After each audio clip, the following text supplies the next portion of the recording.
కాలనీలు కాదు ఊళ్లకు ఊళ్లు కట్టేశామంటూ బీరాలు పలికి లబ్ధిదారుల్ని నట్టేట ముంచింది గత ప్రభుత్వం. జగనన్న కాలనీల పేరిట అనువుగాని చోట స్థలాలు కేటాయించి చేతులు దులిపేసుకుంది.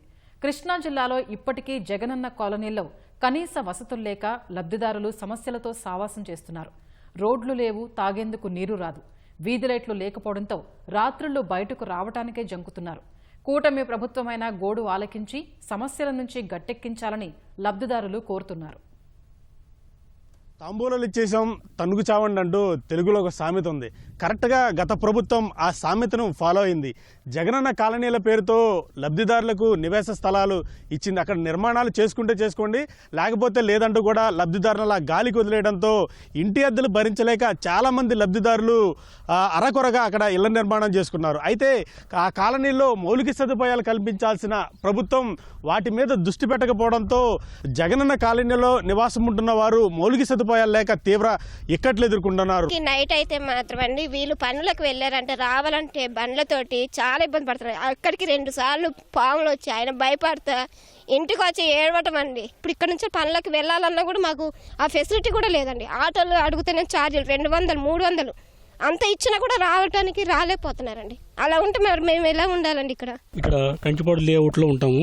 దాదాపు 30 ఇళ్ళు కట్టుకున్నాం. అక్కడ లోపలికి వెళ్తానికి కనీసం ఒక అంతర్గత రోడ్లు వెళ్తానికి కూడా దారి లేక సుమారుగా మోటార్ లోతు నీళ్ళల్లో సుమారు 4 పాములు వాటిలో వెళ్ళబోతుంటే దాటి మనం వెనక్కి వచ్చేసి వెంటనే కలిపి నిప్పు పెట్టుకుని పెరిగిన చెత్తకి నిప్పు పెట్టుకొని దాన్ని తగలబెట్టుకున్నామండి.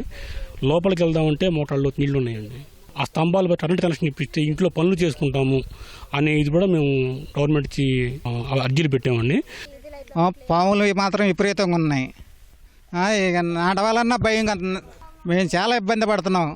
వాన పడితే అక్కడి నుంచి ఇక కానా కష్టం.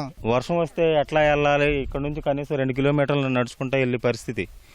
రోడ్లు లేవు, సరైన కట్టుకోవడానికి కన్స్ట్రక్ట్ చేసుకోవడానికి మెటీరియల్ రావాలంటే సరైన వాహనాలు అక్కడ నుంచి అటే వెళ్ళిపోతున్నాయి తప్ప, లేకపోతే ఎప్పుడో అయిపోవాల్సిన కాలనీ ఇది. అద్దెలు కట్టుకోలేక ఇంత దూరం వచ్చి ఇప్పుడు 3 ఏళ్ళు అవుతుంది మేము వచ్చి అక్కడికి వచ్చి.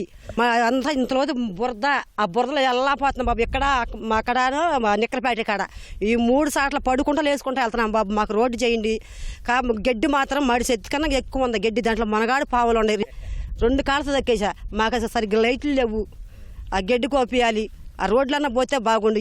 ముందు ఈ రోడ్డు పోయి మనం ఈ రోడ్డు పోసి మాకు ఆ రోడ్డు కూడా పోతే చాలు. ఇంక అదే సంతోషం మాకు. అల్లాడిపోతున్నాం అయ్యా. మేము పొద్దునైతే కంకిపాడు వెళ్ళి పని చేసుకోవాలి. ఈ వర్షం వచ్చిందంటే పనికి వెళ్తాకలేదు, తింటాకుండదు. మాకు బళ్ళకి వెళ్తాకలేదు. పిల్లలు కూడా ఇంటికాడే. ఈ రోడ్లు అసలు చాలా ఇబ్బందికరంగా ఉన్నాయి. అసలు ఆ పాల ప్యాకెట్లకు కానీ మాకు కూరగాయలకు కానీ ఎవరన్నా ఒంట్లో బాగోనప్పుడు కానీ ఏదన్నా ఫంక్షన్లు చేసుకుంటే ఎవరన్నా రావటానికి కానీ చాలా ఇబ్బందికరంగా ఉంటుంది. కొంచెం దయచేసి మాకు ఈ రోడ్డు ఒకటి వేసి పెట్టండి. 4 ఏళ్ల నుంచి కూడా కాలనీలో నరకం చూస్తున్నామంటూ కూడా జగనన్న కాలనీ వాసులు ఆవేదన వ్యక్తం చేస్తున్నారు. అధికారులు రావడం వెళ్ళడం తప్ప తమ సమస్యను పట్టించుకోవడం లేదంటూ కూడా వారు ఆవేదన వ్యక్తం చేస్తున్నారు. కూటమి ప్రభుత్వమైనా తమ బాధను అర్థం చేసుకొని జగనన్న కాలనీల్లో మౌలిక సదుపాయాలు కల్పించాలంటూ కూడా కాలనీ వాసులు వేడుకుంటున్నారు. కెమెరామెన్ భాస్కర్తో శ్రీనివాస్, ఈటీవీ న్యూస్, కృష్ణా జిల్లా.